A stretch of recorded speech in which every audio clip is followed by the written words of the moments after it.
Là, dans ce mojo-là, je vais vous parler des early buyers and early sellers. Donc, ce qu'on dit en français, les achats trop précoces et les ventes trop précoces.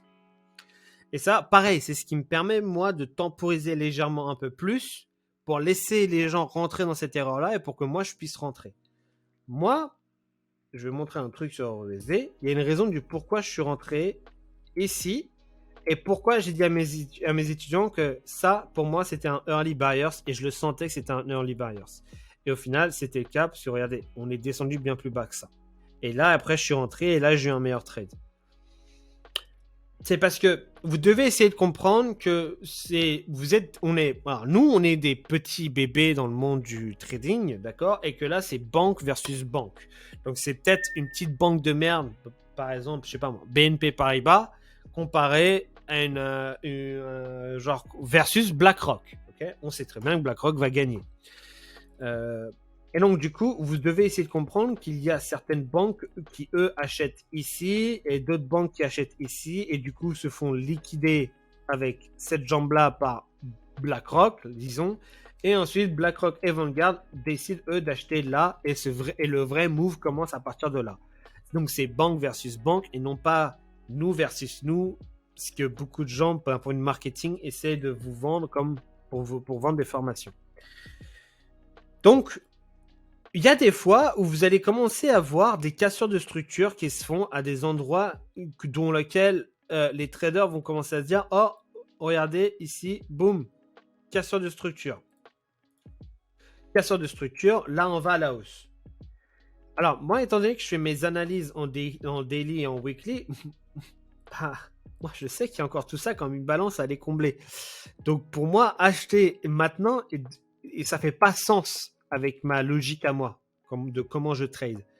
Donc, je peux identifier ça comme des early buyers. Donc, ces early buyers là, on va mettre une couleur bleue, on va mettre early buyers, donc on va mettre EB, voilà. Early buyers identifiés, et donc du coup pour moi ça c'est une liquidité dans laquelle c'est une liquidité que le marché est en train de créer. Comment je peux identifier ça aussi en plus? Et ça pareil, c'est des connaissances que moi j'incorpore et que je partage à mes étudiants. La méthode Wyckoff, on a le selling climax qui est là. On a le SC qui est là, le selling climax. Donc là, on a une sorte j'utilise plus trop Wyckoff, mais j'utilise juste le côté visuel, mais on a une sorte de petit achat avant qu'il y ait le résidu de sel qui se crée. Donc ça, c'est pour ça, encore une fois, avec ces connaissances-là, je sais que, vous voyez, hein, là, on est en train de créer encore plus d'achats. Là, on crée encore plus d'achats. Les gens rentrent ici, les gens sont rentrés là, les gens sont rentrés là, les gens sont rentrés là, et là, boum, on brûle tout. Ça montre très bien qu'ici, où il y a eu une prise de liquidité parce qu'on a eu un mouvement très brusque. Très brusque. D'un point de vue Wyckoff, là, ici, du coup, à ce moment-là, on a le spring qui a été créé. D'accord? Le plus bas qui a été créé. Bon. Après, j'ai aussi une autre chose. Je comble ça avec d'autres outils. Bref, mais bon, vous n'avez pas besoin de savoir ça. Ça, déjà, le côté early buyers, ça, déjà, tout ça, là, vous devrez comprendre. Maintenant que tout ça a été comblé, que le weekly, ici aussi, pareil, ça a été comblé. Là, maintenant, à partir de là, je vais voir en 1 heure et je vais voir, voilà, tout le momentum qui se crée derrière. Voilà, vous voyez? Et là, à partir de là, maintenant, je peux me dire qu'on a un potentiel buy qui commence à se faire. Parce que tous les early buyers qui étaient dans cette jambe, dans cette jambe, dans cette jambe et dans cette jambe, eux se sont fait niquer.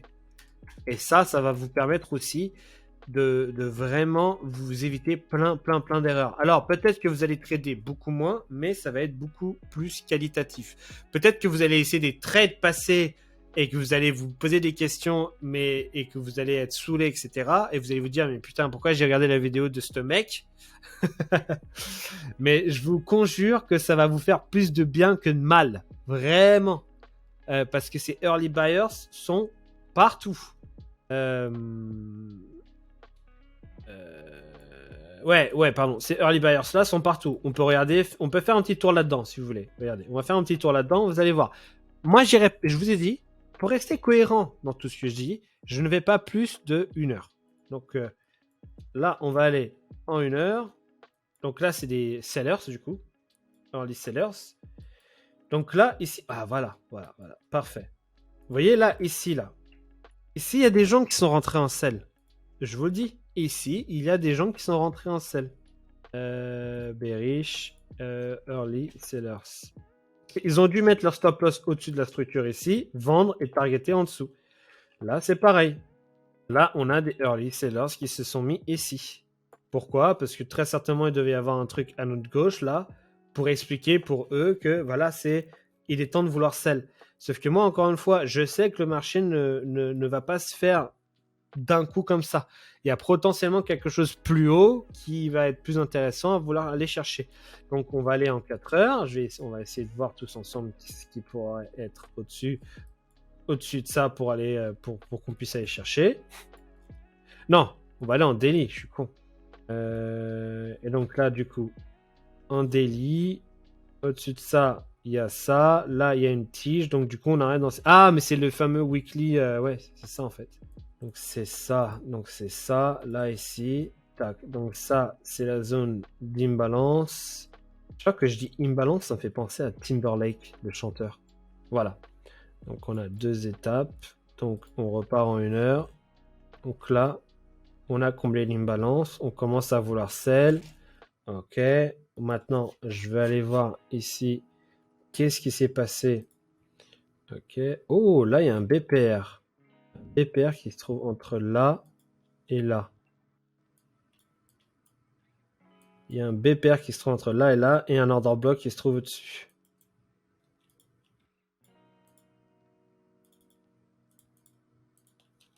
Donc, ah voilà, ok, voilà. Donc, il y a des gens qui ont voulu vendre dans le BPR, là, ici. Vendre dans le BPR. Ça, c'est le BPR qui se trouvait là, là. Et ensuite, on a l'imbalance qui se trouve juste au-dessus. Et la vraie vente se fait au-dessus, là. Tout est justifiable. Et encore une fois, hein, j'ai pas essayé de me trouver des scénarios encore plus possibles en allant dans du 5 minutes et 1 minute, parce que je pourrais le faire. Mais je vous ai dit, entre le weekly et 1 heure, on peut trouver des justifications pour la grosse majorité du temps. Donc, c'est early sellers, c'est early buyers. Vous allez voir que ça va vous aider sur pas mal de niveaux. Là, c'est pareil. Là, ici, regardez. On a un early buyers qui se crée. Alors, l'objectif, c'est quoi? C'est pas parce que vous dites, OK, je veux attendre à ce qu'un early buyer se crée pour pouvoir rentrer dans mon trade. Non, c'est pas la façon de penser. Parce que vous ne savez pas que c'est un early buyer ce début. Donc, la façon dont je veux que vous pensiez, et c'est exactement comme je l'ai fait ici, c'est qu'au moment où vous rentrez dans ce trade-là, je ne veux pas que vous soyez greedy. Je ne veux pas que vous soyez en mode, oh, le swing va se faire. Non, parce que moi, je l'ai vu aussi ici. J'ai vu que là, en 1 heure, c'était la première fois qu'on commençait à créer un plus haut. Donc, j'étais là en mode, je sais pas si on va aller encore plus haut que ça. C'est pour ça que mon TP se situait là. Parce que pour moi, j'avais des chances qu'on descende bien plus bas.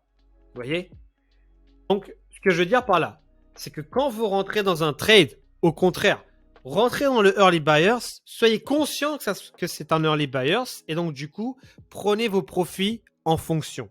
Si le marché descend encore plus bas, parce que vous avez acheté juste avant, mais que le marché descend encore plus bas, retournez sur vos charts et essayez d'identifier. Est-ce que j'étais dans une zone de early buyers, oui ou non? Et si c'est le cas, cool. C'est-à-dire que vous avez pu identifier ça et que du coup, vous avez un cran d'avance sur les autres sur potentiel un achat après. Et pour essayer de confirmer que ça, en effet, c'est un early buyers ou pas, ensuite, repartez en daily, repartez en weekly, refaites vos calculs.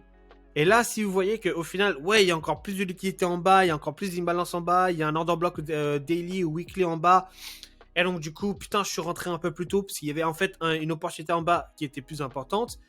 Là, vous allez faire, ah, bah du coup, j'étais peut-être dans l'early buyers. Et ah, mais du coup, j'étais dans ce pool de liquidité. Donc moi, j'ai pris mes profits, mais d'autres l'ont peut-être pas pris.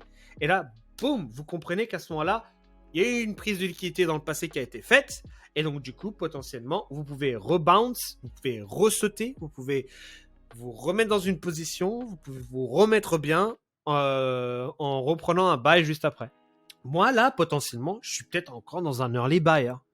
Voilà, je suis peut-être dans un early buyer. Mais, encore une fois, je prends le risque. Je préfère me dire, écoute, moi, mon analyse en weekly a été faite. On a comblé ça. En daily, on a comblé l'order block qui se trouvait juste ici. Là, tac, ça a été comblé. Est-ce qu'on pourrait descendre bien plus bas pour combler encore plus cet order block là? Oui, en effet, c'est totalement possible. Maintenant, on n'en sait rien pour le moment. Moi, ce que je sais juste, c'est que je suis dans ce trade là. Pour le moment, ça tourne super bien. Maintenant, ce que j'ai besoin de voir et de confirmer si oui ou non on est dans une hausse et on n'est plus dans une baisse, c'est qu'on respecte les plus bas et qu'on ne respecte plus les plus hauts. Et à ce moment-là, boum, on a une nouvelle tendance qui se crée et on refait tout ce que j'ai dit tout à l'heure. C'est pour ça, un petit truc sur un point de vue psychologie, ne vous... Ah oui, ok. Un petit truc sur d'un point de vue psychologie, c'est que le swing ne sera pas fait du premier coup.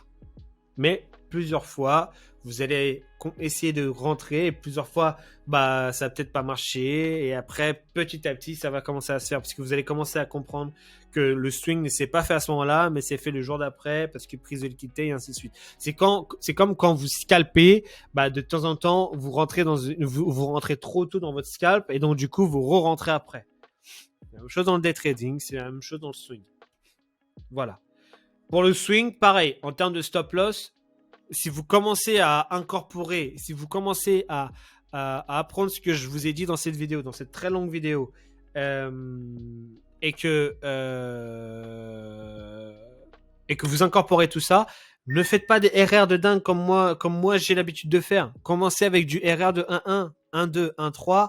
Entraînez-vous avec ça, ça suffira déjà largement pour que ensuite après, 3 mois ou 4 mois après, vous puissiez faire des RR de 1,5 et ainsi de suite et ainsi de suite. Voilà. Vidéo de 1h05, mais on est rentré vraiment dans le vif du sujet. J'ai mis mes notes à côté. Monthly, weekly, daily, prise de liquidité, target imbalance, exactement tout ce que j'ai dit. Ah oui, et une autre chose aussi pour que vos swings partent dans la bonne direction, c'est d'avoir une news majeure qui puisse être en votre faveur. Par exemple, le gold, il y a un swing qui peut se faire depuis qu'il y a eu les guerres, donc le 7 octobre, il me semble, on a eu la première guerre. Ouais, je crois que c'est 7 octobre. Hein. Ouais. On a eu la première guerre qui a commencé à se créer. Regardez, le gold est une monnaie de sécurité. Donc là, regardez comment on part à la hausse. Là, maintenant, il y a apparemment Apparemment, nous serions même carrément dans une 3e guerre mondiale. Apparemment. Pour pas faire peur à tout le monde. Mais maintenant, il y a des analystes qui disent que nous sommes en 3e guerre mondiale. Bah, à ce moment-là, ça peut envoyer le gold à 2500.